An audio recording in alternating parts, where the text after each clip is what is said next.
Okay, this is section 2 of chapter 10, the Jackson years. Your objectives, and these are the same objectives for the chapter. So actually, I'm not going to go over them because we went over them in lecture 1. Okay, moving on. Old Hickory. A lot of you know Andrew Jackson is one of my favorite presidents. When we talk about the age of Jackson, we're kind of talking about the expansion of democracy in the United States. It's supposed to be the age of the common man. And so Andrew Jackson kind of becomes the spokesperson or the icon of this time period. After all, it is named after him. So you want to know a little bit about his backstory. Andrew Jackson was born in the Carolina backcountry.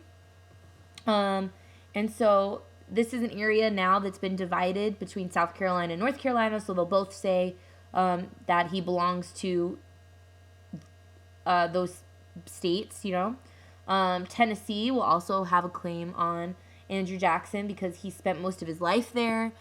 He ends up being a public prosecutor in Tennessee, and he'll build his home in Tennessee.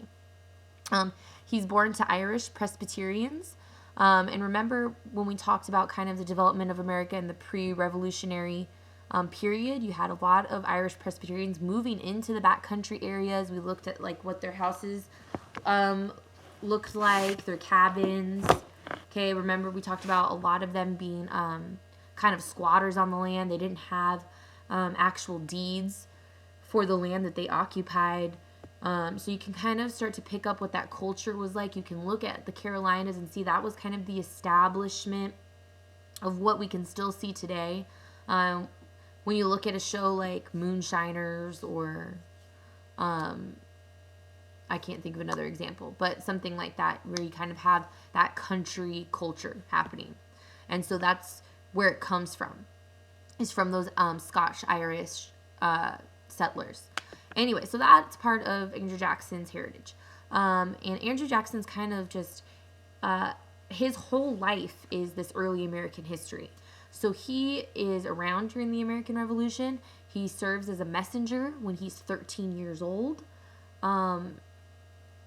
He is defiant towards the British. There's a British commander who pretty much demands that Andrew clean his boots, and he refuses to do that. He refuses to bow to that commander, and so the commander pretty much tries to slash Andrew with his sword, and he ends up like hacking at his arm because Andrew raises his arm to defend himself, and he'll have those scars, you know, for the rest of his life there on his arm and on his head from kind of standing up to the British commander, which I think is a neat story. Anyway, so he goes on from there. He studies law. He becomes the public prosecutor in Tennessee, like I said. He becomes a state judge. He'll serve a term in Congress.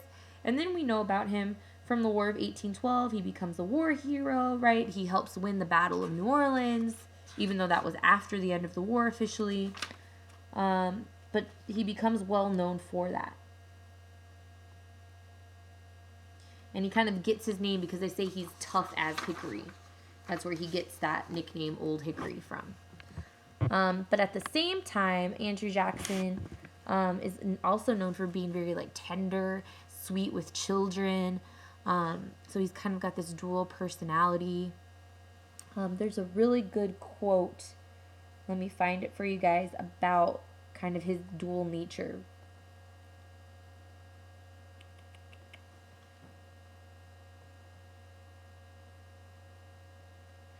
Okay, so it says that Andrew Jackson, he was a patriot and a traitor. He was one of the greatest generals and wholly ignorant of the art of war. A writer brilliant, elegant, eloquent, without being able to compose a correct sentence or spell words of 4 syllables. The first of statesmen, he never devised, he never framed a measure. A most law-defying, law-obeying citizen. A stickler for discipline, he never hesitated to disobey his superior. A democratic aristocrat. An urbane savage, an atrocious saint. So he's kind of, you know, all things but no things. I think that kind of really gives you good description, though that might be difficult to understand, of Andrew Jackson. And one of my favorite stories I've told you guys before is Andrew Jackson gets in this duel with a man that's kind of been insulting his wife because she had been divorced, and that was, looked down upon back in these times. And they get in a duel, and pretty much Andrew Jackson just like lets the guy shoot him in the chest, kind of like proving how tough he is. And then Andrew Jackson ends up so Andrew Jackson, when you turn around in a duel, just like leaves his arms down, doesn't even try to shoot the guy, lets the guy shoot him, and then Andrew Jackson ends up killing that guy, which, murder is not cool, but it's kind of a neat story, that we had a president that was like that.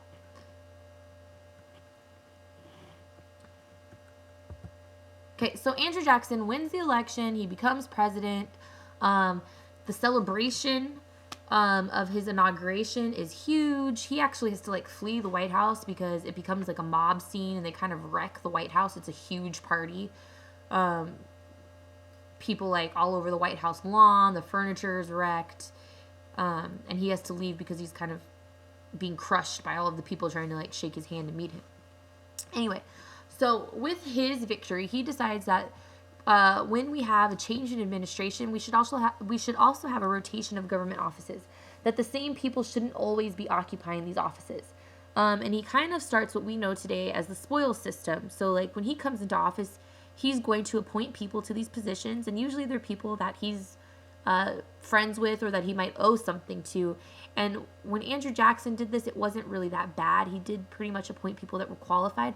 But in the years following, when we had new presidents, they didn't always give the position to the most qualified people. And sometimes they kicked out qualified people and replaced them with people that didn't know what they were doing. So that's why the spoils system is not a great system. Instead of only going to his official cabinet, which would be people like Secretary of State, Secretary of Treasury, Andrew Jackson had a group of close advisors that were kind of his friends that people referred to as the kitchen cabinet that he would get advice from. And they were called the kitchen cabinet because supposedly they came in, through the kitchen to talk to Andrew, and it was a less formal kind of group. So during his presidency, we also have conflict. And the most important conflict that I want you guys to know about is the nullification crisis, because it pretty much sets us up for the Civil War. And we've already talked about the tariff of 1816, the protectionist tariff. But now we have another tariff that happens. In 1828, this tariff is passed, and it is a very high tariff. Its rates go up to 50% on some of the imports. And the South is going to call this the tariff of abominations. And I'll show you guys a little video about this tomorrow in class. The South feels like this is completely aimed towards them.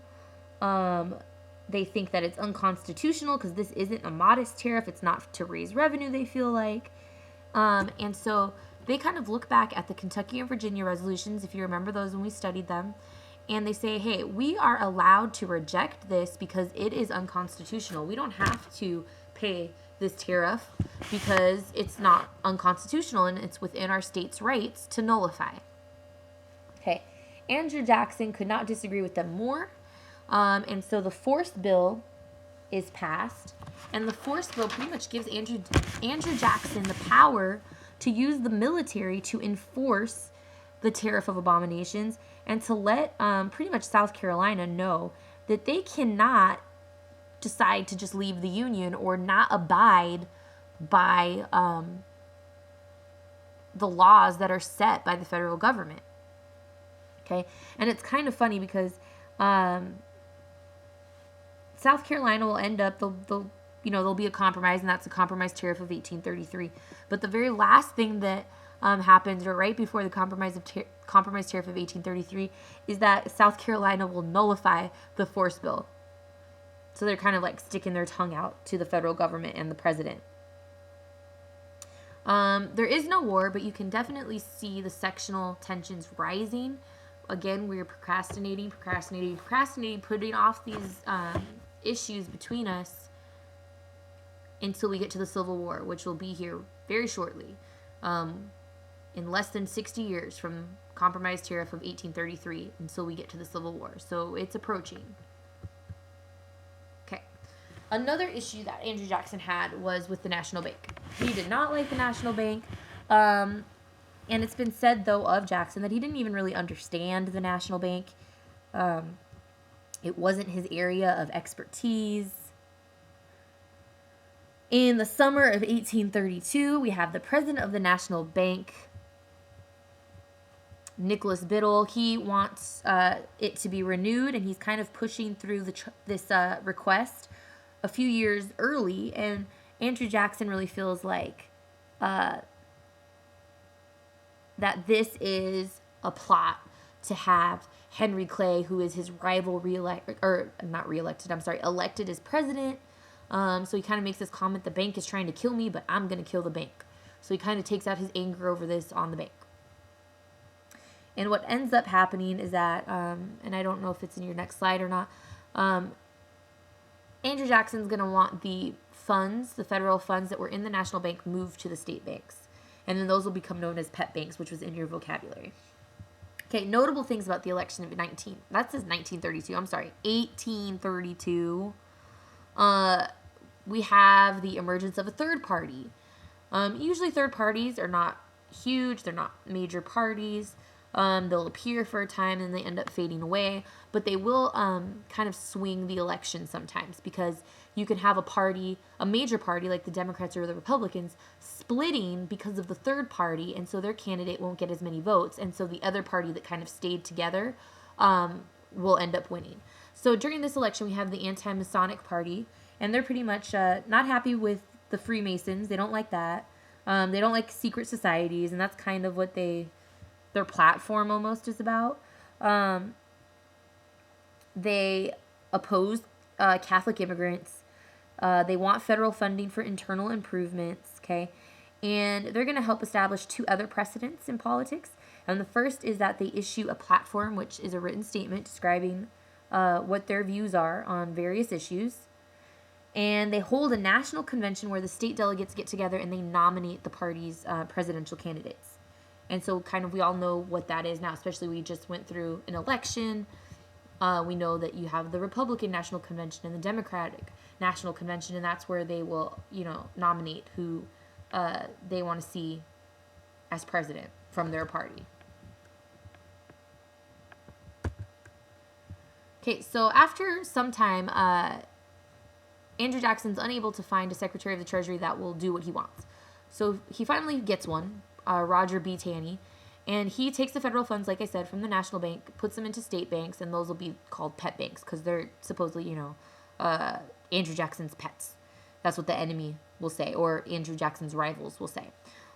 These are not good. They cause a lot of speculation, inflation. We have a lot of money in circulation, but we don't have anything to back that up.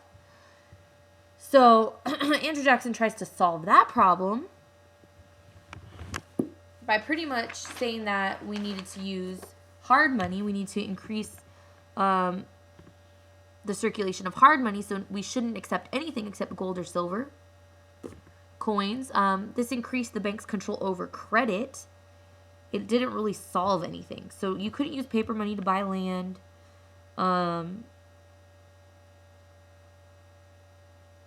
It pretty much just brought on a very severe depression during Martin Van Buren's administration. And so really, Andrew Jackson's economic strategies are a complete failure. He's really not a very good president if you look at everything. He's just a very interesting president. Okay, so Jackson had experience with Native Americans from fighting in the War of 1812, and he'd had experience before that. Remember, he was a little kid during the American Revolution. He lived kind of on the frontier, where you would have a lot of interaction between Native Americans and Indians, Native Americans and the settlers, a lot of tension, not necessarily friendly interactions. So when he becomes president, there's been a lot of talk about, we want to push west. Americans need to move west. We need to get that land freed up of Native Americans. So what are we going to do? Well, Jackson decides he's going to pursue this idea of Indian removal. So we need to take the Native Americans that are in the land that we want, and we need to move them further west because we don't care about that land yet. So what happens is they kind of sign about 94 treaties, and some of these are forcibly made. Like they force the Native Americans to sign them. They remove the Native Americans to lands that are further west, take them off of their native lands, so that we can have more white settlers move to these lands. So into like Tennessee, into Georgia, we want to move. And we've already been in Georgia, but we want to move further west. So we're looking at like Louisiana, further west into Tennessee, Ohio. Okay, we want to move Native Americans that have been living in these areas and get them further west to places like Oklahoma, Florida. That'll be an issue. Okay, and because Native Americans don't want to leave their lands, we have resistance, and this leads us to have the Black Hawk War, where you have these two tribes of Native Americans pretty much trying to reclaim their land. They don't want to be forced from it, so they fight with the Illinois militia. It's a very bloody war, short but bloody. But the Native Americans still lose. They're not able to stand up to the militia. Then we also have the Seminole War. And that's a lot more difficult for us because the Seminoles will hide in the swamplands. It's not a really easy place to fight, especially if you don't live down there and you don't really know where things are or how to adapt to that environment. But the Seminoles eventually will give up and they will be moved out of Florida. But some still manage to kind of hide in the swamps and stay in Florida.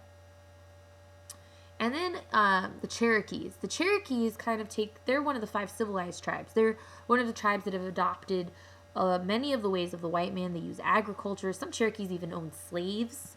And so they kind of take, in quotes, I'm using air quotes right now, the civilized approach to dealing with Indian removal, and they go to court to oppose that removal. John Marshall, who is still the Supreme Court Justice, hands down a decision in favor of the Cherokees, but Jackson just ignores it and still removes them. And the Cherokees will be the tribe that goes on the Trail of Tears, that takes them from their original territory, which was in kind of northern Georgia area, out to Oklahoma. And a lot of Cherokees will die on that journey, and it's very, very sad. That's why it's called Trail of Tears. You have a lot of people just dying there on this forced march.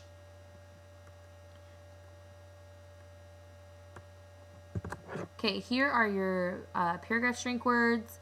The answer for tomorrow's quiz, the special bonus answer, will be 19.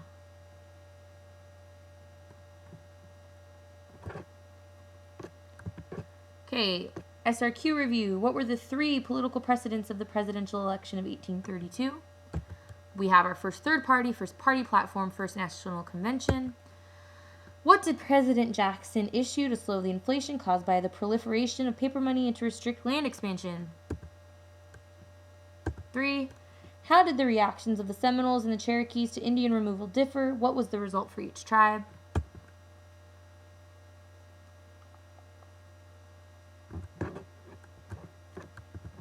Okay, you have a quiz tomorrow. Your board games are due December 18th, so please be working on those. And that is it for the entire Chapter 10. Don't forget that you have to turn in your outlines tomorrow. Have a good night.